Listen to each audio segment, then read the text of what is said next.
back to Casual Combo with K and J. Talking with my hands. And Marley. And Marley. Marley decided to join us today because he was like, let me just sit here and join the little conversation. He's going to be talking about a lot of topics today. Yes, so in our last episode, we kind of touched on trauma and how it affected our parents in our childhoods, and basically just a bunch of different things. Today we're going to mostly focus on like how we dealt with those traumas growing up. And in high school and relationships. Yep. After the trauma. Yeah, so I think the first good topic to talk about is like obviously our mental health and how that affected us. So like mental health affects everybody in like a very vast way. And we're just gonna like touch on some of our experiences with mental health. So do you and side effects too, because I think a lot of people have mental health problems or anxiety or OCD, ADHD, and they don't even realize it. Yeah, that is honestly very true. Like a lot of people are misdiagnosed or just honestly, I think it's that like signs and symptoms are not that easy to spot, and so it's like, different for everybody. And some of the parents are like, "No, you're just hyper," or you're just going through a bad day when it's like multiple bad days, right?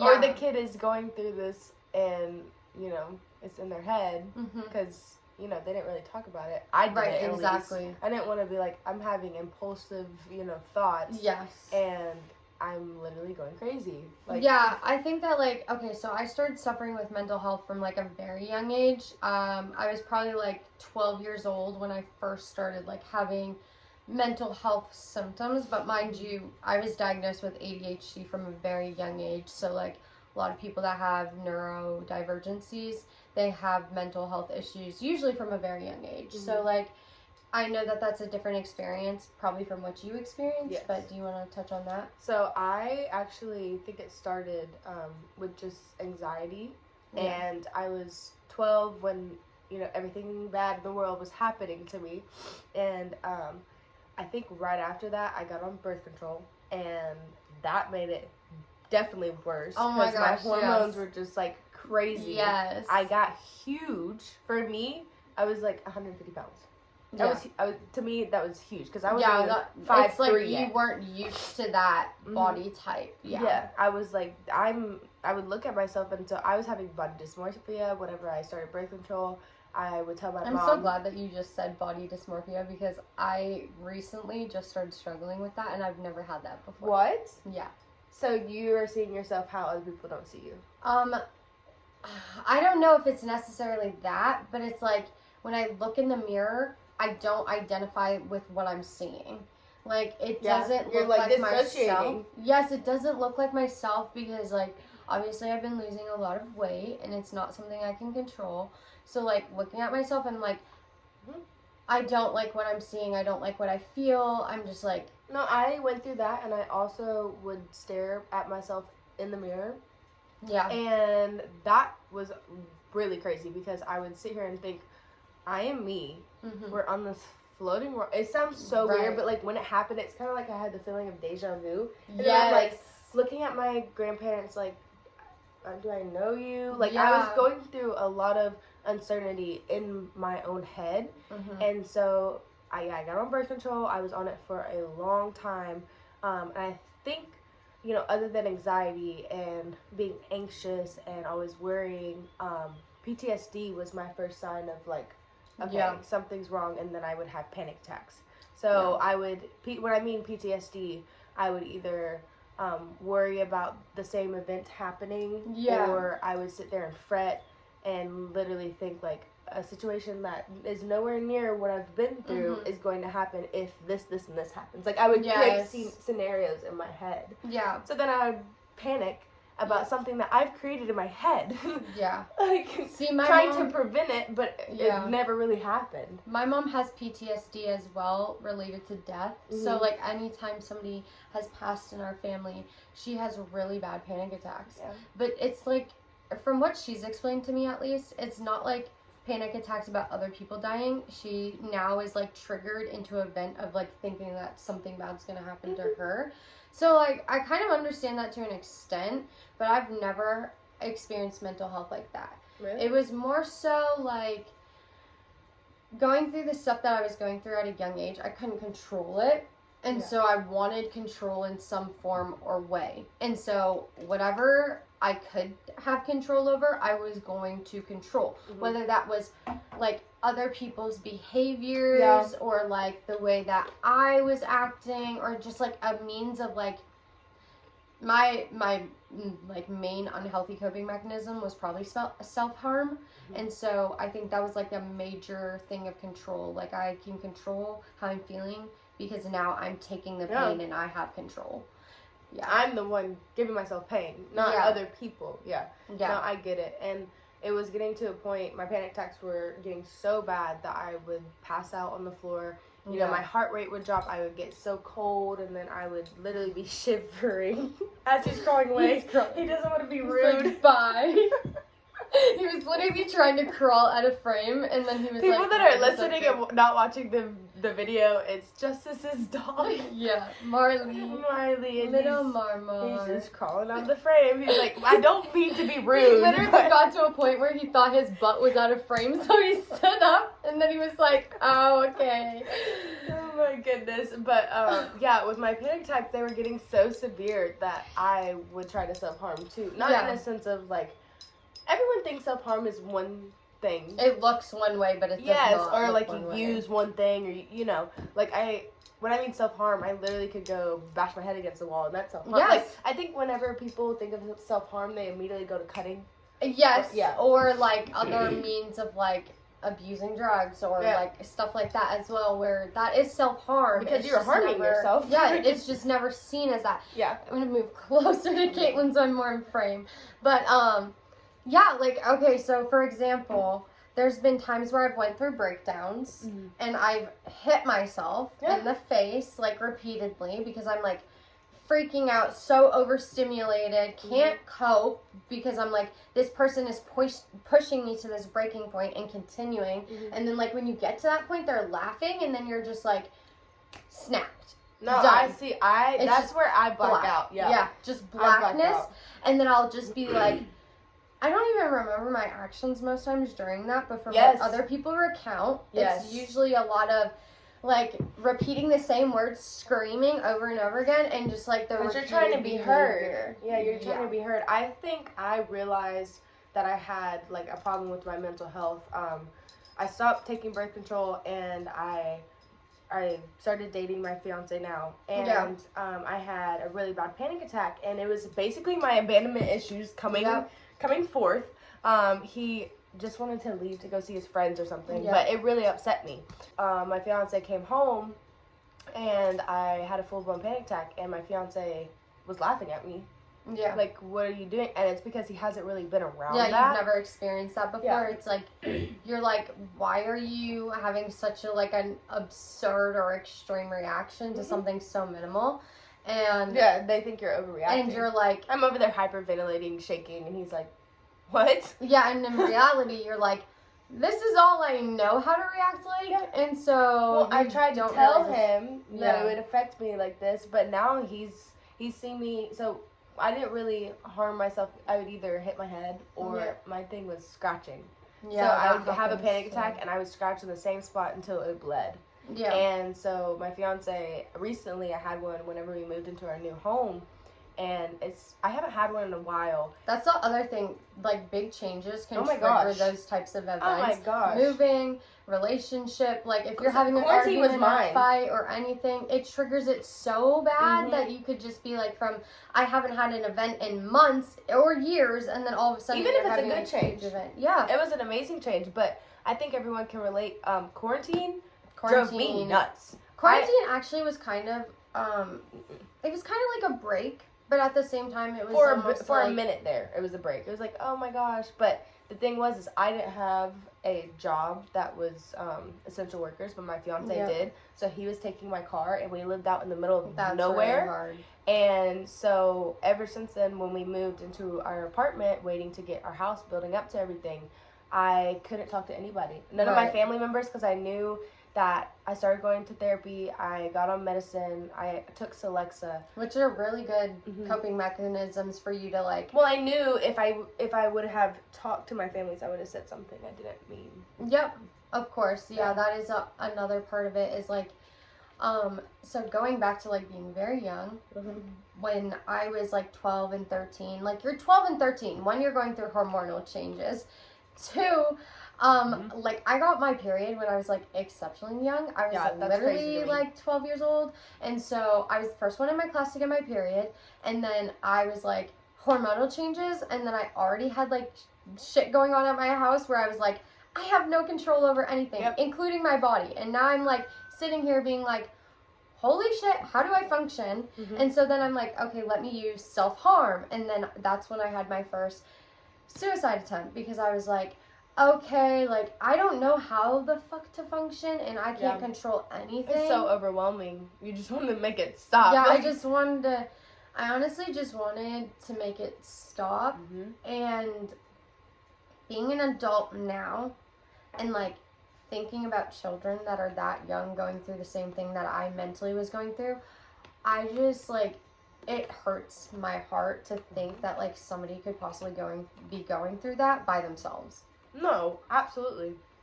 And but I also think it's a good thing if they have support around them. I think for you it's different because you had to learn how to cope by yourself. Yeah, I had to learn coping mechanisms by myself, because when I would express to my parents, like, oh, I'm feeling this way, a lot of times I wasn't met with, like, positive annotations, I guess, towards it. I don't really think that's the right word that I would use in that sentence, but it's more so like my stepdad, for example, has told me on numerous times to go kill myself. Yeah. And so, like, if I was like, oh, I'm suicidal, you're making me feel that way, everything like that, and then you're repeating back, like, I don't care if you feel that way, just, like, go do it. Like, what do you think is gonna happen? Oh my gosh, I had an episode, and it was really bad, and I was talking to my fiance, and it got really heated really fast. And that's usually how our arguments are. But usually we sit down and talk about it, and within an hour we're fine. No, this time he made a little comment like, I'm surprised your ex-boyfriends haven't already effing killed themselves. And I was like, huh? Yeah. What? That's hard too. Because what did you say? Like, you guys are both so heightened in that, like, moment that you're like, the words that come flowing out, you don't necessarily mean, but then you're just like, fuck, it's too late, I already said it. He said afterwards, like, he didn't mean it. But the thing is that I'm so vulnerable, and he knows everything that's happened in the past to me, like that crazy ex-boyfriend. Yeah. That's who he was talking about. So we're going to talk about triggers, because we talked about our unhealthy, coping mechanisms and kind of our mental health during all of that. So, personally, my trigger is overstimulated areas. So, like, if I am claustrophobic or I feel like I cannot control the situation. I think that's what it all boils down to, because when we were young, large majority we could of it not is control. So, that's why you have, like, controlling behaviors. Yeah. That are, like, possessive. Bad. Yes, I literally always categorize, like, the way I view people is possessions. Yes. Not in that way, not like in a narcissistic way. More but like in a good sense, like you want them to do better. I love them, I care about them, I want the best for them, but like I'm very possessive over that person. So if something happens to them that I'm like, no, I don't like how this person's treating you, I don't like how this person's talking to you. Absolutely. I get extremely angry, and I will be like, I hate that person now. Not literally, but I'm like, I'm mad at you in this moment. I can't believe you let them do that to you. Yes. For an example, so my fiance went through the same thing. He didn't know what to do with his money. He didn't have good friends around him. When I first met him, he just got arrested. So he was surrounding himself by people that I could see right through. Like, and it took me maybe 2-3 times hanging out with those groups of friends. And I'm like, nope, cut him off. And he listened.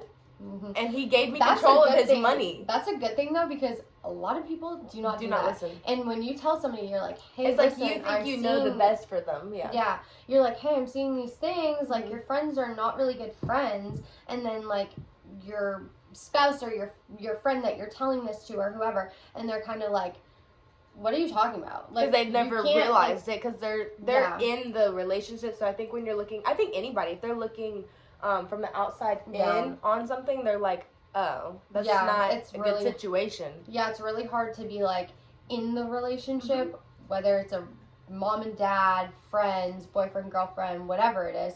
It's hard to be in that relationship and see the flaws in the person in front of you. We all have flaws. Because you're blinded. Yes, but bad behaviors are still bad behaviors no matter what. But like taking a step back and looking at it from like an outside perspective is kind of the best way that you can go about that situation. Yeah, it's like if you told me about my family or even my fiance, like, hey, I'm seeing these situations that are obviously making you upset. I don't think it's good for you. I'd be like, okay. Yeah, there's also, I think there also has to be a line, like, friendship-wise, where you can't overstep certain boundaries. Like, I would never come to you and say something about your spouse or, like, say, hey, by the way, your spouse, blah, blah, blah, blah, blah, just so you know. But when you're having a friendship and your friend comes to you and says something to you, you should just be there and support and be like, hey, I support you no matter what happens. I love you. I care about you.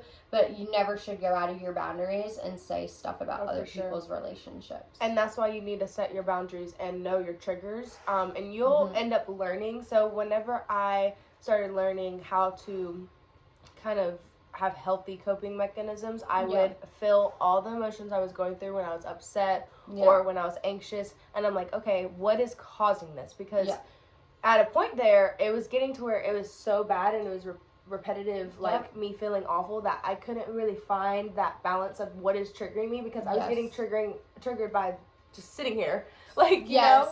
Okay, so like last night, I got overstimulated. I could tell. And that's why I went night-night. Yeah, I was starting to get overstimulated. Like, I get sick very easily because I have a chronic illness. So, like, tired, energy, I get drained very quickly. And so, as soon as I hit 10 o'clock, I was, like, sitting there fighting to stay awake. But I'm like, I want to have that, like, But you had fun, though, for that 1 second. Yes, I'm like, I want to be able to have fun and, like, enjoy my friends. And, like, of course, Marley's big butt. But, like, I want to just, like, have fun and enjoy my friends. But, like, when your body is, like, no. You know, and then I'm, like, fuck. Like, once again, you're trying to control me. And I can't, like, I don't have that control over my life. And say, my other coping mechanism is lots of love and kisses. You give everyone kisses. He's the type of dog that whenever you're crying, he's kissing on you. Yeah. Yes. My Rottweiler does that too. So that's another coping mechanism. Marley is animals. Great. Okay. So we had to take a break because we were having some paranormal activity up in here. So we had to take a quick intercession, and now we're back into our video. So we were talking about controlling behaviors and how, like, that negatively impacts your behavior and the people around you, and also how people's negative behavior can affect you.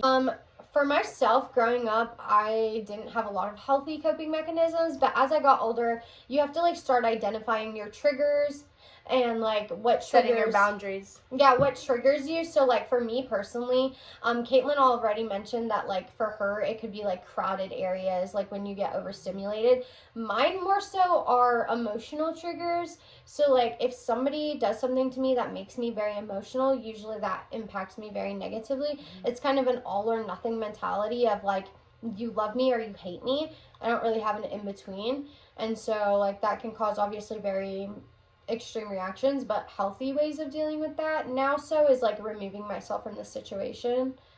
I think a lot of it is removing yourself from the situation that doesn't make you feel great. Like, if you're not around people that don't uplift you, and especially if you're triggered easily, it's a very sensitive situation if you stay surrounded by those type of people or that situation. So you kind of just have to remove yourself and set your boundaries, and people that you want to be around that might not be healthy for your state of mind, you have to set those boundaries, because then there's blurred lines. You don't know where you have to start and stop with some people, whether it's conversations, whether it's how they act, whether it's what they do around you.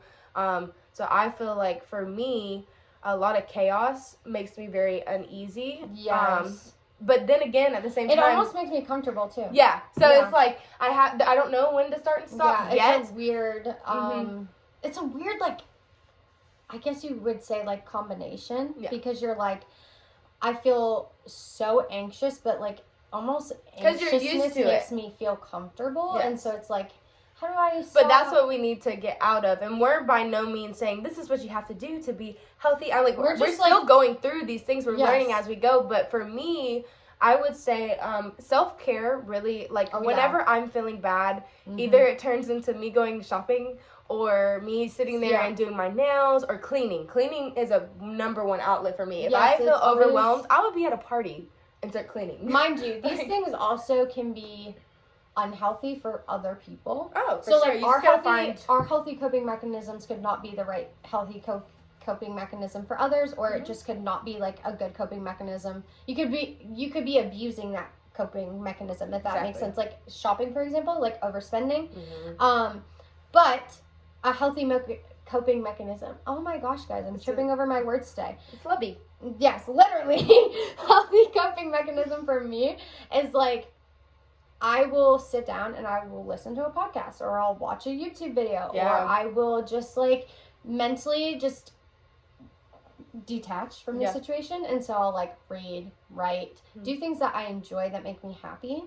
When I was first like worried about my body and what I looked like, going to the gym was literally the only thing that could, like, I was spending all of my time at the gym. Before I met my fiance, I was there every single day. I'd sometimes go twice a day. Working keeps me busy. I realized, like, during quarantine, that was such an unhealthy time for me because my brain has the time to overthink whenever I'm busy. So if I find myself sitting there and I start getting anxious, I'm like, okay, I need to get up and clean. I need to go take care of my dogs. And that's another thing.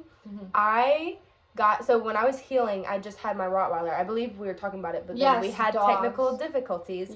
My Rottweiler was always there for me, and then animals became and I believe that's healthy. If you have the money and you can take care of animals. Animal therapy works amazing wonders is as long as you have the money to support the animal. Don't just and the get an time. Animal for no reason. So for a moment there, I got my Rottweiler, and then I rescued 2 cats. And so I've never liked cats. Like, honestly, I still don't like them, but I loved the energy of those particular 2 cats that were around me. They would always cuddle me at night, and they were just there. And so within, I started my therapy and getting on my medication. I got the 2 cats, and now I have 2 more dogs. And so I have 5 animals, and they just keep me busy. So, like, even if I worry about the dogs, which I do a lot, I have a camera on them in my backyard. We're about to build a fence. They have 2 big kennels, like, for the 3 dogs. Those dogs are freaking spoiled. Yeah, they're spoiled. The Rottweiler's by himself. He's had some issues since we've gotten other animals. And then the 2 other dogs are from the same litter, so they're together.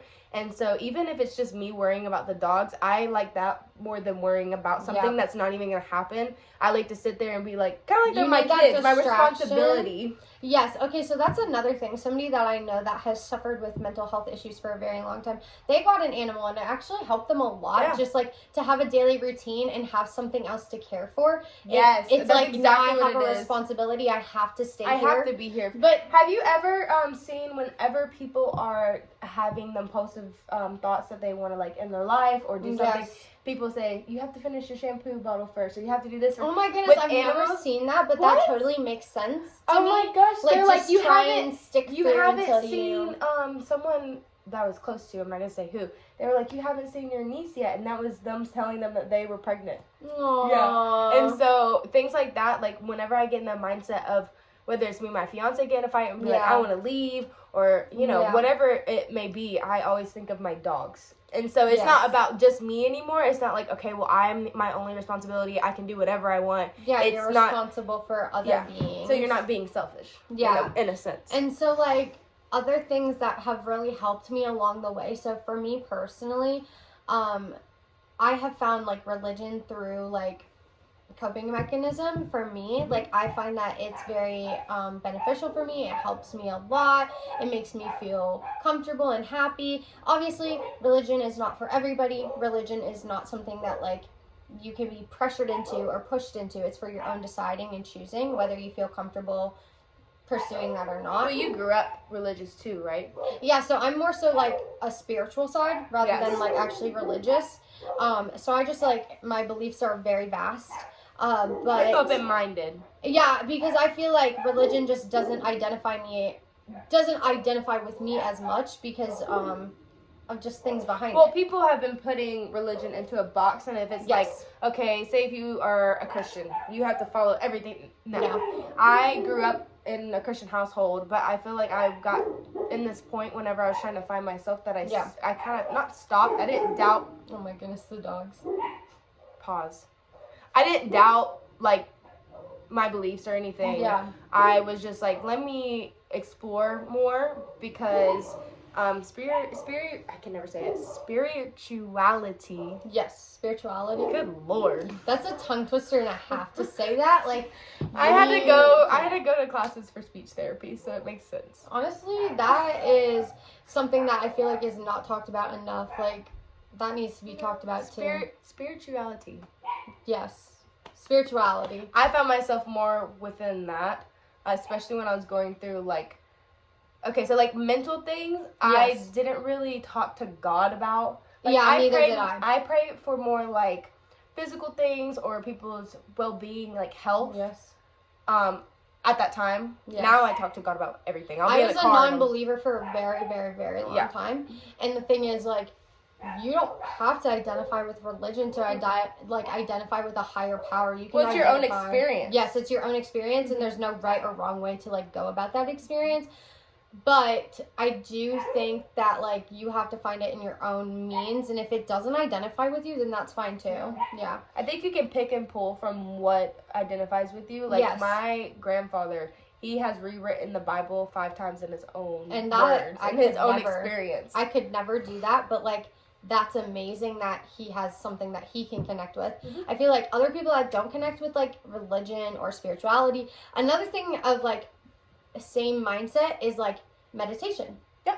I feel like you're connecting with yourself. So I feel like religion and spirituality is, like, giving someone the belief and the hope for more. Yes. Like, looking towards a higher power. That's why I'm going this way. Yes. And so when people do meditation, I feel like it's within. Like, you're literally you're like refocusing. You're not praising yourself, but yes. Yeah, you're refocusing. Like, spirituality is like refocusing, but you're refocusing with a higher power. So you're in the belief of, like, the higher power will take over and help you in any way that it can. Literally, Jesus, take the wheel. And then, like, spirituality or, like, meditation, on the other hand, unlike spirituality, is refocusing within. You're like, I can take control. This, I am in power. And you can have a combination of both. Yes, that's what I do. A combination of both. And I think for me, I just recently learned before I bought my house about manifestation. Yes, manifesting. I will sit there and do positive affirmations in the mirror. Like, if I'm feeling down, I will literally go and sit and do my makeup and stare at myself. It sounds so conceited. No, but that is so good because it's like, okay, when you are feeling negatively about the way you look, you need to like push yourself to be like, look in the mirror almost, to be like, I am worthy, I am loved, I am beautiful, and just like drill it into yourself until you start believing that. That's what I had to do at least. It's a routine. You can start a routine and you can start a habit in 28 days. Yeah. So you could literally do that for 28 days and straight, and you could be a changed person. And I feel like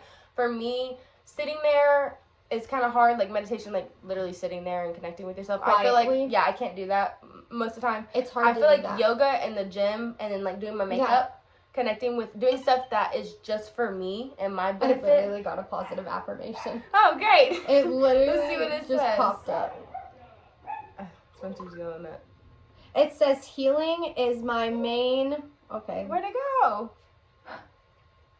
Okay, we'll do this one. I release anything that doesn't serve me. Oh, that makes sense. And so, yeah, I agree. That's another thing. I would sit here and think about the people that surround me if they're benefit. Spencer, get the fuck out of here. My heart dropped. I was like, okay. His name was Also, another thing, laughing is I will literally be so crazy just so I can get like people to laugh. Yes. And I feed off of that. Like, if that's another thing. I feed off of your fucking energy. You're way crazier than I am, and I'm like, woo! Yeah, whenever last night, you were like doing whatever, and I was like, woo!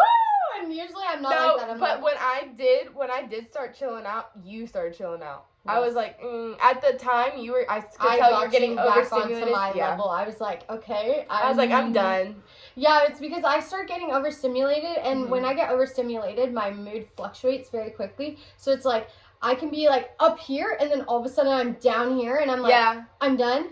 And so it's like, I need to like learn though, like when I get to that level, just being like, hey, yo, I'm done. Like I'm tired for tonight. But it's almost like I knew you I get though. Irritable instead I knew you were. being that. Because we were sitting here talking about like, the podcast schedule, and she's like, well, originally, and I was like, well, I'm gonna go to bed because we're getting a little flustered. We were just tired. I was getting more flustered than anything, not because of you, but just because of the situation. Everything that was happening. Nothing to do with Caitlin at all. I wasn't even upset at Caitlin. I was just tired, and I was like, well, originally this is what I thought, but like my brain at that moment is like tired, so it's like I'm having trouble processing. What I'm saying, and so I'm like, fucking think. I feel like also, and this is also a very healthy coping mechanism, the people that are around me, I need to give them the same respect as I feel like I need to receive. Well, also your expectations aren't always going to be met, but like out of respect, I could tell that you were getting...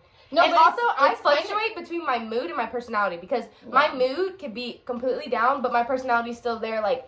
Yeah, you know? See, I'm the opposite because, like, whatever reflects my mood is reflecting my personality, and then it's, like, I have a very, my personality in general is very, like, not controlling, but it's, like, when I want something, I want it then and there, and I can't be like that because obviously that's not healthy, and I'm demanding at that moment, so I'm like, I needed to take a step back, and I knew that we were having fun, so it wasn't even that, it was just the fact that I was tired, and I didn't, like, emotionally say, like, oh, hey, I'm tired. Yeah. I just, like, was like, fuck it, I want to have fun. Not everyone can read your mind, and I feel like with relationships, like, going forward with, okay, you acknowledge that you have mental health problems, and you acknowledge your boundaries and triggers what you can, you know, it takes a while to acknowledge It takes a really long time to, like, it took me, like, realize 3 years. Your triggers and, like, take a step back when you're feeling that way because, like, I feel like it's almost uncomfortable to communicate that when you haven't had that, like, level of communication, so it's, like... And we got there quick. Yes, we're like, we communicate very easily. And so, like, when I get to a certain level, even Caitlin said to me last night, she's like, I can tell you're getting upset. And I was like, not even, like, it wasn't even a conversation like that. Literally, we would have ended up fucking laughing at each other and been like, okay, like, Caitlin is the type of person that will roll her eyes at me and be like, okay, Justice, like, go to bed. Like, I'll talk to you tomorrow. I did that. Literally, you did that. And then I'm like, okay, yep, I'll talk to you tomorrow. And then we're like, peace out, love you, good night. And then we talk tomorrow. Like, everything's fine. But I think that's respect with relationships because even my fiance and I, we set the boundaries of, like, I can't read your mind. So communication is the number one thing. If you're feeling some sort of way that is not affecting you the way you want to be affected, then you need to communicate it because, in a sense, and my grandfather did tell me this, so he would always say these little phrases that made me think, not in my own selfish, like, ways. Yes. But it also made me put my feet in someone else's shoes. Yes. Okay, yeah. And so he would say, nose back. And he would always go, Caitlin, nose back. Like, and I'm like, what do you mean by that? And he's like, you can only control nose back. And then he would also do the ones if you're pointing at someone, you have three of them pointing back at you. Yes. So he would just say cute things like that. This one time, he was saying that I can't read your mind. I can't tell whenever you're exhausted or da-da-da. He said, but this is your experience. This is your world. So really when people say the world doesn't revolve around you, it really does. Because it is your perspective on life. Do not take this wrong. Yeah, do not take that wrong. She's like, the world revolves around me. Like, I'm important? It's like, yes, you are important. Yes, your feelings are valid. You come first before anybody. And I think that ties into first. People pleasing. Yes. We were such in a cycle of, I want to put my own feelings aside. And I want to take care of everyone else. And I can't because then it damaged me bad. And I still kind of do it. It damages your relationships too. Yes. Like really badly. Then they take advantage of your kindness. Yes, it's also like, they don't really realize, like, some people honestly do not realize that, like, they're taking advantage of your kindness. Yeah. They just think, like, oh, you're very helpful. You're willing to do it? Yeah. Yes, and, like, yes, that is a part of it. Like, obviously, I'm willing to help you out. Mm-hmm. But, like, it gets to that point where you have to, like, understand that, like, it's a give and take. So, like, to an extent, you're not 50-50. Right. But, like, you're bringing whatever you can to that relationship. And so they have to be understanding both sides to your perspective. I think where I start and stop with that is if I am benefiting someone and they are not benefiting me in a positive way, then I know it's like, okay, this is not a relationship, because literally what relationship means is, you know, two partners or two people, two energies are literally bouncing off of each other. That's what I'm not doing like the definition of relationship, but when I think of relationship, something very accurate, because like even if we just look at our friendship, for example, in that situation, it could have went completely different. If you were understanding of how I was feeling and I wasn't understanding of, like, obviously you were probably feeling like, why are you so upset? And so if I didn't think that way and been like, oh yeah, I'm definitely being overreactive in this situation, even though I wasn't like upset or anything, it's just like my behavior at that point and my mood at that point was not reflecting exactly how I was feeling, and it was more so reflecting that I was so tired, and then it's coming off as like a completely different emotion than what I was feeling, because I was genuinely happy in that moment. But it's just like, well, you also have a disease. Yeah, that is part of it. So that's a big part of it as well, where you have to just care about your friends and their friendships. Like, if I didn't care about Caitlin and how like my behavior affected her, that wouldn't be good. Like, because point blank. Because I'm the type of person that overthinks, so then I see you acting like that. But I think that's where mental health ties into physical. Because I've literally. It ties into panic attacks and whatever. When you have a panic attack, your blood pressure drops. Yes. So not only are you feeling shaky, are you like clammy? You have physical symptoms. So there's times where I'm like completely exhausted, whether it's my fiance that wants me to stay up, or if it's you that wants me. I don't think you've ever made me stay up. No, probably not. But like, even if we're doing podcast stuff, like we're up very late working on this, and like that gets tiring. And so like I always try to be very understanding, because Caitlin does a lot more for our podcast channel than I do. She puts in a lot of work, and she's working.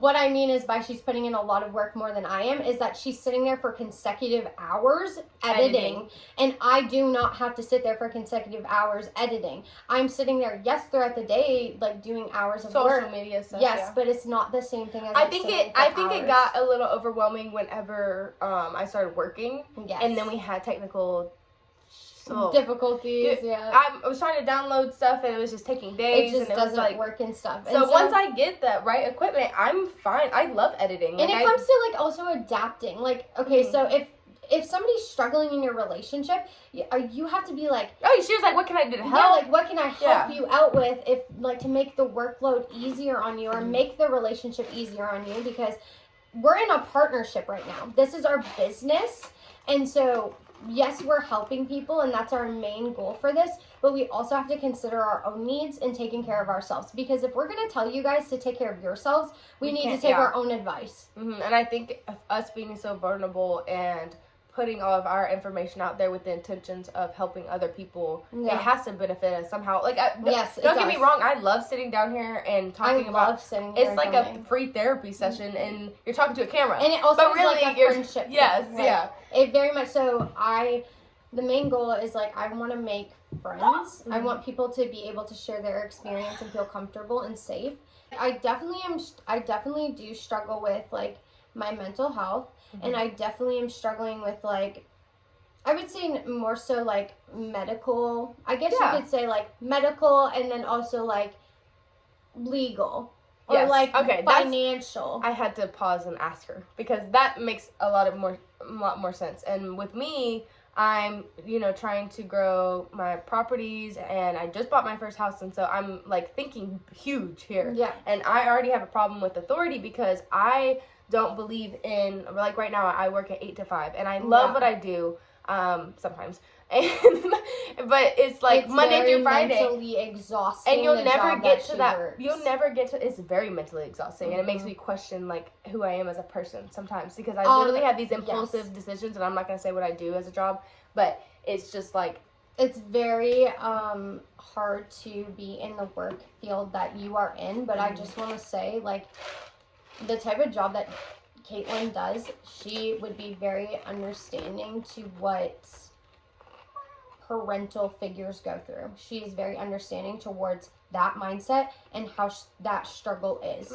Okay, so I can't wait for our parents to come on the podcast and talk about their experiences of, like, they didn't break the generational curse of, like, having to deal with breaking their parents' trauma that they put on them, I guess.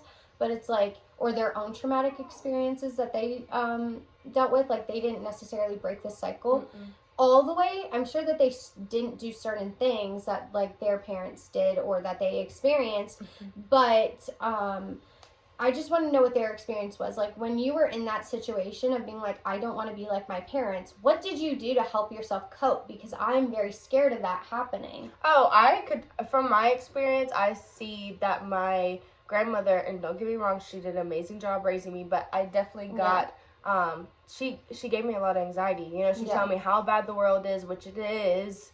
Yeah, it's like a means of protecting you. Yes, it means she had good intentions, but she has anxiety herself to where she has panic attacks. She's on medicine for it. She can speak on her experience if she wants to come on, but, like, hers is worse than mine. Yeah. When it comes, and she's been through some things, like we have similar things with our fathers. Yes. And so she has kind of grown that into me growing up. Yeah. I'm always very aware, and so she instilled anxiety into me. And then with my mom got diagnosed with bipolar. So we all have mental health around us, and so with my mom, it was kind of more like, I don't have bipolar, but when I'm around bipolar people, it sets me off because it's you have to tiptoe, and you're like, okay, what mood are you in today? Like, it's people pleasing, literally. Yeah, so obviously when you have different mental health issues, like, your negative behaviors affect other people negatively. So, like, if you're having anxiety, for example, and then you're lashing out on your partner or your friend or whoever. That's why I had to step away from everybody. Yeah, like, that's not a good behavior to have. I'm at fault for that too. If I'm stressed, I 100% go from being like, for example, my sister, the worst for yelling at her, and I don't want to continue that cycle. So basically, leaving up on the topic of, like, coping mechanisms, I think that's something really important to add to, like, coping mechanisms is self-care. Like, self-care is very important, and it looks like many different things, and I think it's all about, like, what works best for you. Also confidence, because if you know yourself, then other people will know. Yes. Yeah, that is very true. Like, if you are taking care of yourself and you're putting yourself first and your needs, like, that's the only way that you can take care of other people or, like, effectively take care of yourself, right? You have to have that self-care. Like, you have to care about yourself.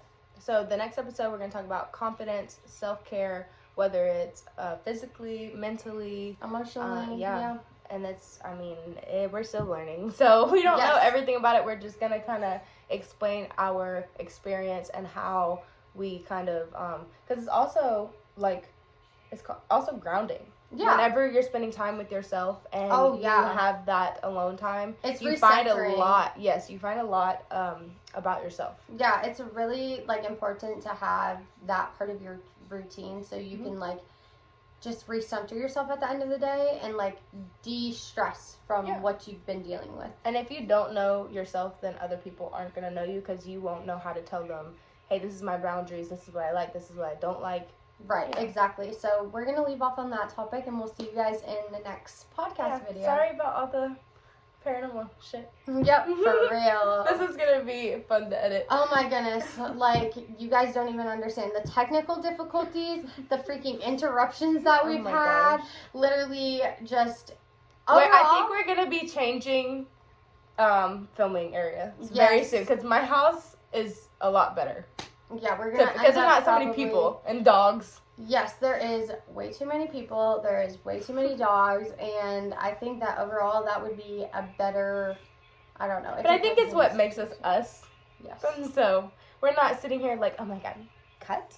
Like, yeah, we don't want it to be perfect. We want it to literally be like we're sitting here talking on FaceTime or something. Like, like you're having a conversation with a friend or family member and you're just like open and honest about whatever you're talking about. So I definitely think that that's where we're going to leave off. And please like and subscribe. Leave a comment down below of what you want to see next. We have our new season coming. Yes, and follow us on our socials. Yeah, it's all casual. I think it's all casual combo. So it's KAUSALCONVO. Good job, you can spell. Thank you for watching. We'll see you on the next one. Bye, guys. Bye.